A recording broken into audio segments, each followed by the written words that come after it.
ప్రేమించి పెళ్లి చేసుకుని గర్భవతిని చేసి వదిలేసిన భర్త ఇంటి ఎదుట ఓ వివాహిత అలుపెరగని దీక్ష చేస్తోంది. గుంటూరు జిల్లా అచ్చంపేట మండలం వేల్పూరులో భర్త ఇంటి ఎదుట న్యాయ పోరాటానికి దిగింది బాధితురాలు సుజాత. ఇంతకు ముందు 3 రోజుల పాటు భర్త ఇంటి ఎదుట దీక్ష చేసిన బాధితురాలకు స్థానిక సీఐ కోటేశ్వరరావు హామీ ఇచ్చారు. ఇరువురు పెద్దలను పిలిపించి మాట్లాడతానంటూ భరోసా ఇచ్చారు. అయినా ఇంతవరకు భర్త యశ్వంత్ తిరిగి రాకపోవడంతో మరోసారి దీక్ష చేస్తోంది సుజాత. తల్లిదండ్రులు బంధువులతో కలిసి ఆమె దీక్షకు దిగింది. నల్గొండ జిల్లా నాంపల్లికి చెందిన సుజాత హైదరాబాద్లో TV dubbing character artist. Guntur జిల్లా వేల్పూరుకు చెందిన మేడ యశ్వంత్ కుమార్తో ఫేస్బుక్లో ఆమెకు పరిచయం ఏర్పడింది. ఆ పరిచయం వారి మధ్య ప్రేమగా మారింది. యశ్వంత్ది హైదరాబాద్లోని ఓ ప్రైవేట్ కంపెనీలో ఉద్యోగం. 2 ఏళ్ల క్రితం ఇద్దరు అక్కడే పెళ్లి చేసుకున్నారు. ఆ తర్వాత ఆమె ప్రెగ్నెంట్ కావడంతో భర్త యశ్వంత్ బలవంతంగా అబార్షన్ చేయించాడు.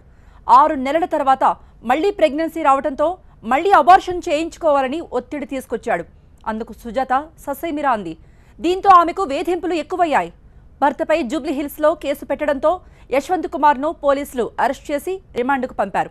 ఆ తర్వాత బెయిల్పై బయటకు వచ్చిన యశ్వంత్ చెప్పా పెట్టకుండా వేల్పూర్కు వెళ్లిపోయాడు. విషయం తెలుసుకున్న సుజాత భర్తను వెతుక్కుంటూ వేల్పూర్కెళ్లింది. గ్రామ పెద్దలకు జరిగిన విషయం చెప్పింది.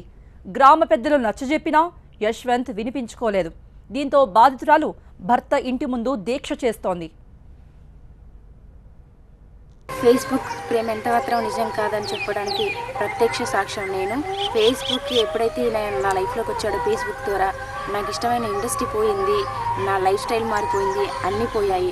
ఈ ఫేస్బుక్ నా జీవితాన్ని సర్వనాశనం చేసింది. ఎక్కడో హైదరాబాద్లో ఉండి హ్యాపీగా ఇండస్ట్రీ చేసుకోవాల్సిన నేను ఇలా నడి రోడ్డు మీద వీళ్ళింటి ముందు ఇలా కూర్చుంటానని నేను కళ్ళలో కూడా అనుకోలేదు. నాలాంటి ఎంతోమంది యువతులు ఇలాంటి పరిస్థితుల్లో చాలామంది చేతుల్లో బలవుతున్నారు. అలా అవడం ఇష్టం లేదు. 100 మంది చేసినా నేను ఆపకపోవచ్చు. ఇతను నా వల్ల ఇంకొకరికి చేయకుండా నాలాగా ఇతను అట్లీస్ట్ ఇంకొకరు చేయాలంటే భయపడే పరిస్థితికి కావాలని నేను కోరుకుంటున్నాను. నాకు ఫైనల్గా కావాల్సింది నా హస్బెండ్ వచ్చి నన్ను తీసుకెళ్ళడం కావాలి. తను మారిపోయి వచ్చి నాకు చేసిన మోసాన్ని ఇంకెవరికి చేయకుండా తను అట్లీస్ట్ అతను ఒక్కడైనా మారిపోయి ఉంటే చాలు. నాకు కావాల్సింది వాళ్ళు నన్ను కాపురానికి తీసుకెళ్ళడం మాత్రమే.